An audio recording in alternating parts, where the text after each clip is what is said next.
तो मूवी का स्टार्ट होता है एक फाउंडेशन को दिखाते हुए जिसने अपनी स्पेसशिप स्पेस में भेजी थी 4 पैरासाइट्स को लेने के लिए, लेकिन उन्हें न्यूज मिलती है कि स्पेस से वापस आते हुए वो स्पेसशिप क्रैश हो गई है और पता नहीं कि उसमें मौजूद पैरासाइट्स बचे हैं या नहीं। वो फौरन से उस जगह पर पुलिस भेजते हैं जो उस जगह की इन्वेस्टिगेशन करने लगते हैं और जब पुलिस वहां पर पहुंचती है तो हम देखते हैं कि उन 4 पैरासाइट्स में से एक पैरासाइट वहां से भागकर किसी की बॉडी में चला जाता है और उसकी बॉडी को अपना होस्ट बना लेता है और उसे यूज करता है। वो लोग एक जख्मी आदमी को एम्बुलेंस में हॉस्पिटल लेकर जा रहे होते हैं, लेकिन उसी में एक औरत भी होती है जो कि काफी अजीब रिएक्ट कर रही होती है क्योंकि वो पैरासाइट किसी और में नहीं बल्कि इसी औरत में आया था। वो औरत एम्बुलेंस तोड़ते हुए उस मुल्क की तरफ निकलने लगती है जहाँ पर वो फाउंडेशन थी जिसने अपना स्पेसशिप स्पेस में भेजा था। खैर यहाँ पर ये सीन यहीं कट हो जाता है और हम एक लड़के को देखते हैं। उसका नाम एडी होता है और वो काफी अच्छा न्यूज रिपोर्टर होता है। उसकी कंपनी उससे काफी खुश थी और उसकी एक फियांसी भी थी जो कि उसी फाउंडेशन में काम किया करती थी जिसने अपना स्पेसशिप भेजा था। हम देखते हैं कि सुबह होती है और एडी अपने ऑफिस जाता है। उसका बॉस उससे कहता है कि तुम काफी अच्छा काम करते हो और आज जो टास्क मैं तुम्हें देने जा रहा हूँ तुमने उसको भी अच्छे से करना है। दरअसल आज तुमने इंटरव्यू लेना है उसी फाउंडेशन के सीईओ से यानी उसके ऑनर से। तुमने उससे पूछना है कि उसने अपना स्पेसशिप स्पेस में क्यों भेजा और ये सारे पैरासाइट्स का क्या चक्कर है।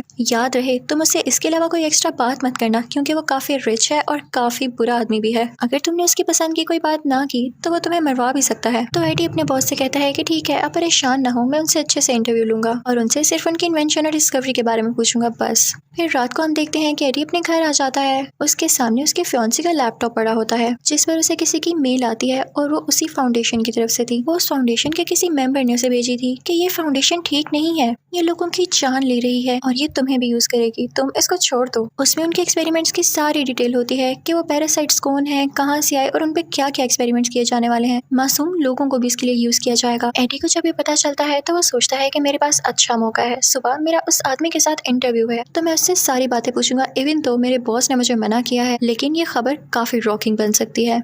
फिर हम देखते हैं कि वही सीईओ काफी बुरा आदमी होता है। सब लोग उससे काफी डरते थे और यही इस मूवी का विलेन भी है।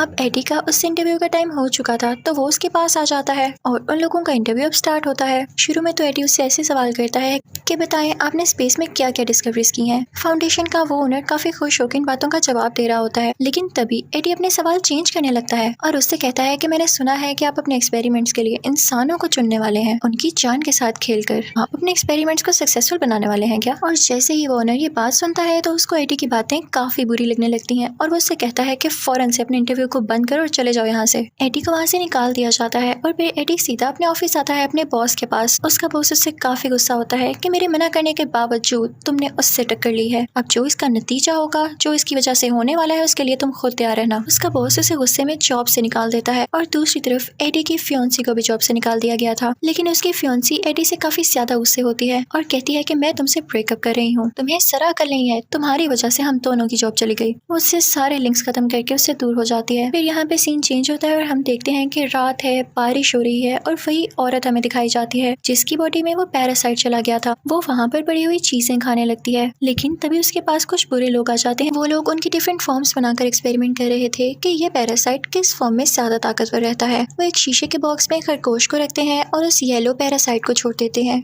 ये देखने के लिए कि येलो पैरासाइट इस खरगोश के साथ क्या करता है। उस फाउंडेशन का ऑनर भी वहाँ पर होता है और वहाँ पर उसकी एक वर्कर भी होती है जो कि एक्सपेरिमेंट होते हुए देख रही थी। शुरू में तो लोगों को लगता है कि जैसे रैबिट और पैरासाइट में काफी अच्छी बॉन्डिंग बन गई है और ये दोनों मिक्स होकर ज्यादा पावरफुल हो गए हैं, लेकिन कुछ ही देर में उस रैबिट की मौत हो जाती है, वो मर जाता है और उनका ये एक्सपेरिमेंट नाकाम रहा था। एडी को न्यूज से पता चलता है कि उस फाउंडेशन का ऑनर और प्लान्स कर रहा है अपनी एक और स्पेसशिप स्पेस में भेजने के लिए और वो जानता था कि अगर उसने ऐसा किया तो और भी कई जाने जाएंगी जैसे पहले गई हैं। रास्ते में उसे एक औरत मिलती है जो उससे कहती है कि आप मुझे अखबार खरीद लें। एडी उससे अखबार खरीदता है और साथ ही एक स्टोर में आ जाता है। वहाँ पर एक चोर आता है और उस स्टोर को लूटने लगता है, लेकिन एडी चुप करके अपनी चीजें लेता है और वहाँ पे करके वापस आ जाता है। दूसरी तरफ हम उसी फाउंडेशन कंपनी की लैब को देखते हैं जहाँ पे वो ऑनर होता है उसी ग्लासेस वाली वर्कर के साथ और अब वो जानवर की बजाय किसी इंसान पर उस पैरासाइट के साथ एक्सपेरिमेंट कर रहे होते हैं, लेकिन वो पैरासाइट इंसान की बॉडी के साथ भी नहीं मिल पाता और उसकी जान ले लेता है। उस ग्लासेस वाली लड़की को ये सब देख के काफी बुरा बुरा लग रहा होता है। वो फौरन से वहाँ से एडी के पास जाती है और उसे बताती है कि हमारी फाउंडेशन में ये सब हो रहा है। वो उससे मदद मांगती है, लेकिन एडी कहता है कि मैंने अभी प्रोफेशन छोड़ दिया है और मैं अब किसी के साथ टक्कर लेने वाला नहीं। तो वो वर्कर कहती है कि समझने की कोशिश करो, वो ओनर बहुत बुरा आदमी है, वो सबकी जान ले लेगा। वो दरअसल इस दुनिया पे जिंदा रहना चाहता ही नहीं है, क्योंकि वो जानता है कि दुनिया जल्द ही खत्म होने वाली है। वो स्पेस पर एक्सपेरिमेंट्स कर रहा है ताकि वो वहाँ रह सके। तभी तो उसने वहाँ से 4 पैरासाइट यहाँ पर लाए। वो पैरासाइट कोई और नहीं बल्कि स्पेस के क्रिएचर्स थे जो कि काफी पावरफुल थे। लेकिन जब उन 4 पैरासाइट्स को यहाँ पर लेकर आया गया तो उनमें से एक पैरासाइट तो फौरन ही वहाँ से भाग गया था, और अब जो बाकी 3 बचे हैं वो ओनर उन पर एक्सपेरिमेंट्स कर रहा है और मासूम लोगों की जान ले रहा है। वो एडी से कहती है कि प्लीज कुछ करो, तुम तो जानते हो कि कैसे अप्रोच करना है न्यूज रिपोर्टर्स को, तुम इस न्यूज को पब्लिश कर दो ताकि वो ओनर पकड़ा जाए। मुझे नहीं बर्दाश्त होता कि लोग मर रहे हैं। तो एडी कहता है कि ठीक है, मैं सारी बात समझ गया हूँ, तुम परेशान ना हो, मैं जल्दी कुछ करता हूँ। एडी चुपके से उस लैब के अंदर जाता है जहाँ पर वो देखता है कि वाकई इंसानों पर एक्सपेरिमेंट्स हो रहे हैं। वो प्रूफ के तौर पर, एविडेंस के तौर पर उन सब लोगों की पिक्चर्स लेने लगता है। तो उसे पता चलता है कि जिस औरत से वो अखबार लिया करता था वो भी वहाँ पर है। एडी को बहुत बुरा लगता है और वो उस लड़की की जान बचाने के लिए उस कांच को तोड़ने लगता है, यानी उस ग्लास डोर को तोड़ने लगता है। वो लड़की वहाँ से बाहर आ जाती है, लेकिन वो उसी पैरासाइट से जुड़ी हुई थी। वो पैरासाइट उस लड़की की बॉडी छोड़कर एडी की बॉडी में आ जाता है और अब एडी की बॉडी पर उस पैरासाइट का असर होने लगा था। सारे गार्ड्स एडी के पीछे लग जाते हैं और एडी वहाँ से भागने लगता है, लेकिन वो इतना तेज भाग रहा होता है कि कोई भी नॉर्मल इंसान वैसे भाग नहीं सकता। इसका यही मतलब था कि पैरासाइट ने उस पर असर किया था।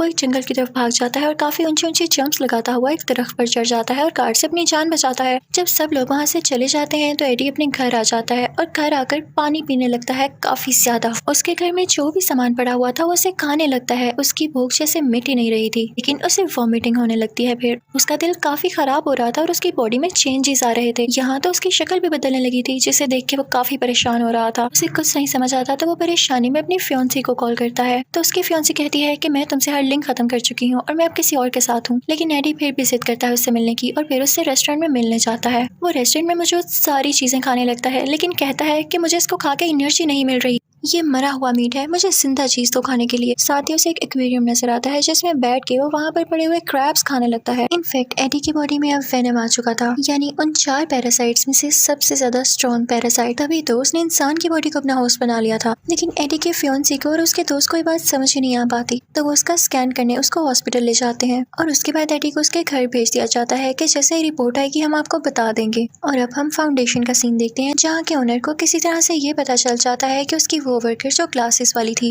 उसने ही एडी को यहाँ पर बुलाया और उसे यहाँ तक की अप्रोच दी। वो ओनर उस लड़की पर काफी गुस्सा होता है और उस पर भी एक पैरासाइट छोड़ देता है। तभी हम एडी को उसके घर में देखते हैं। उसे अब काफी गुस्सा आने लगा था। उसका नेबर काफी ऊंची म्यूजिक सुन रहा होता है तो वो उसे मना करता है, लेकिन वो पास नहीं आता। तो एडी की बॉडी में मौजूद जो पैरासाइट यानी वेनम होता है वो गुस्से में आ जाता है और उसे मना करता है। और इसी दौरान वहाँ पर कुछ गार्ड्स आ जाते हैं जो कि उसी फाउंडेशन ओनर ने भेजे होते हैं। लेकिन यहाँ पर हम देखते हैं कि वेनम उसकी बॉडी में साफ जाहिर होने लगता है और उन गार्ड से लड़ने लगता है, एडी को प्रोटेक्ट करने लगता है। अब एडी काफी ज्यादा पावरफुल हो चुका था, लेकिन वो गार्ड्स फिर भी उसका पीछा नहीं छोड़ते। तो एडी अपनी बाइक पर वहाँ से चला जाता है और उसकी तेज स्पीड, सारा कुछ ये फुटेजेस वो ओनर भी देख रहा था। तो वो अपने लोगों से कहने लगता है कि देखा मेरे डिस्कवर किए गए पैरासाइट ने कितनी तरक्की कर ली। फाउंडेशन का ओनर उसके पीछे और गार्ड्स लगा देता है और जब एडी उनसे बचते हुए अपनी बाइक पर ऊंची सारी जंप लगाता है तो वो गिर जाता है। उसकी काफी हड्डियां टूट चुकी थी, लेकिन अब वेनम की बॉडी उसकी बॉडी के बाहर आ जाती है जो कि कवरिंग बना लेती है, एक ब्लैक कलर की कवरिंग, और उसको एडी की बॉडी को बचाती है। इसके बाद एडी यानी वो वेनम उन गार्ड्स को खाने लगता है और पानी में से होता हुआ एक जगह पर आ जाता है। एडी उस वेनम से पूछता है कि तुम मेरी बॉडी में क्यों आए हो। वो दोनों सरप्राइजिंगली एक दूसरे से बातें कर सकते थे। तो वेनम उसे बताता है कि मेरा घर स्पेस है जहाँ से मुझे यहाँ पर लेकर आया गया और फिर मुझे तुम्हारी बॉडी मिली। मुझे लगता है कि तुम काफी अच्छे होस्ट हो और मैं तुमसे रिक्वेस्ट करता हूँ कि मुझे मेरे घर यानी स्पेस में वापस भेज दो।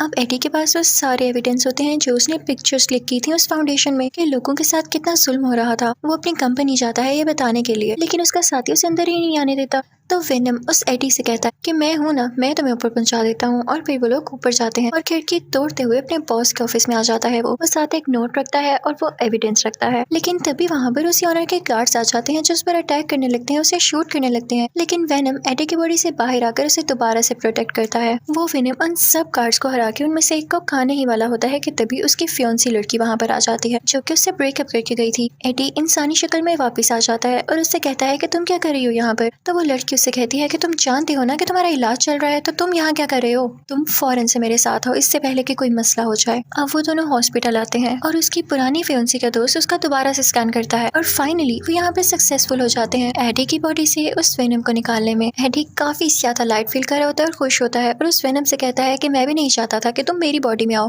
लेकिन साथ ही उस फाउंडेशन के ओनर के लोग उसे दोबारा किडनैप करके ले जाते हैं और अब उसे उस ओनर के सामने लेके आया जाता है। हमें पता चलता है कि इस फाउंडेशन के ओनर में भी वो पैरासाइट आ चुका था जो कि किसी बच्ची ने उसकी बॉडी में ट्रांसफर किया। वो ओनर एडी से कहने लगता है कि तुम्हारी बॉडी में जो पैरासाइट है वो मुझे दे दो। तो एडी कहता है कि वो तो थोड़ी ही देर पहले मेरी बॉडी छोड़ के गया है और वो मेरे पास नहीं है, कहीं और है, उसे ढूंढ लो जाके। तो वो ओनर कहने लगता है कि मुझे गुस्सा मत दिलाओ, मैं भी एक पैरासाइट में बदल सकता हूँ। और साथ ही वो एक मॉन्स्टर टाइप पैरासाइट में बदल जाता है जो कि इस मूवी में दूसरा मेन पैरासाइट था। तो एडी कहता है कि प्लीज मुझे इससे मत डराओ, और तुम्हें इस पे इतना मान है ना, थोड़ी ही देर में तुम भी थक जाओगे इससे, ये तुम पे अपना पूरा कंट्रोल करेगा।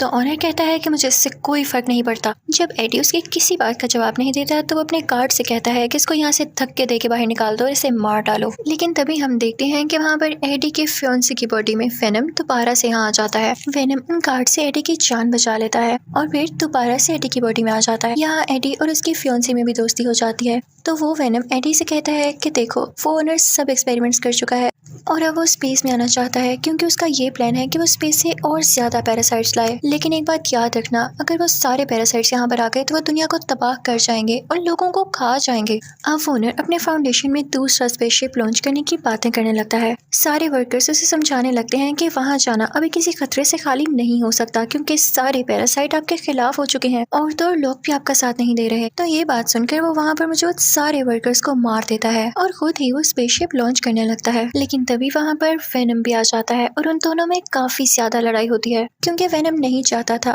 कि ये ओनर उसकी दुनिया पर जाकर कब्जा करे और उसके साथ ही पैरासाइट्स को यहाँ पर लाए। और यहाँ पे हम देखते हैं कि वो ओनर काफी ज्यादा स्ट्रॉन्ग हो जाता है और वेनम यानी एडी को वहाँ से मारकर स्पेसशिप के अंदर चला जाता है। लेकिन वेनम मर कैसे सकता था? वो एडी की बॉडी में दोबारा आता है और उसी स्पेसशिप की तरफ जंप करता है जिस चीज से उस ओनर ने एडी पर अटैक किया था। वो उसी वेपन से उसे स्पेसशिप को डैमेज कर देता है जिससे उसका सारा फ्यूल नीचे गिरने लगता है और वो स्पेसशिप ब्लास्ट कर जाती है। तो यहाँ पर हम देखते हैं कि वो ओनर मर चुका होता है और वेनम ने भी अपनी जान कुर्बान कर दी थी एडी को बचाने के लिए और एडी गिर जाता है अब पानी में। अगले दिन हम देखते हैं कि एडी और उसकी पुरानी फियोंसी बैठ के बातें कर रहे होते हैं कि तभी उस फियोंसी को एडी की बॉडी से वेनम की आवाज आती है। तो वो कहती है कि एडी, वेनम अभी भी जिंदा है? तो एडी उससे कहता है कि नहीं नहीं, वो तो किसी और की आवाज थी। तो यहाँ हमें ये पता चल पाता है कि वेनम साहिब अभी भी जिंदा थे। उसके बाद एडी वहाँ से उठ जाता है और फिर चुपके से वेनम से बातें करने लगता है। कहता है कि देखो, अब तुम मेरी दुनिया में रह तो रहे हो लेकिन किसी को ये पता ना चले कि तुम वाकई यहाँ रहते हो और कुछ रूल्स हैं जो कि तुम्हें फॉलो करना होंगे, जैसा कि तुम इंसानों को नहीं खाओगे, सिर्फ बुरे इंसानों को खाया करोगे और वो भी कभी कभी, करो प्रॉमिस। तो वेनम कहता है कि एडी, बुरे लोग कौन से होते हैं, बताओ मुझे। तो एडी कहता है कि ऐसे लोग जो दूसरे लोगों का दिल दुखाते हैं और उनके साथ बुरा करते हैं। तभी वहाँ से वो लोग एक स्टोर में जाते हैं और देखते हैं कि स्टोर को एक और आदमी लूटने आया है और ये देख के वेनम एक्टिवेट हो जाता है और उस रोबर को यानी उस चोर को खा लेता है, जैसे कि एडी ने कहा था कि तुम सिर्फ बुरे लोगों को खा सकते हो। उसके बाद हम देखते हैं कि सब कुछ नॉर्मल हो जाता है और एडी फिर से अपनी पुरानी जॉब पर आ चुका था, यानी न्यूज रिपोर्टर बन गया था और अब वो एक बहुत बड़े सीरियल किलर का इंटरव्यू ले रहा था। और इसी के साथ ये मूवी यहीं पर एंड हो जाती है। Thank you for watching, good bye.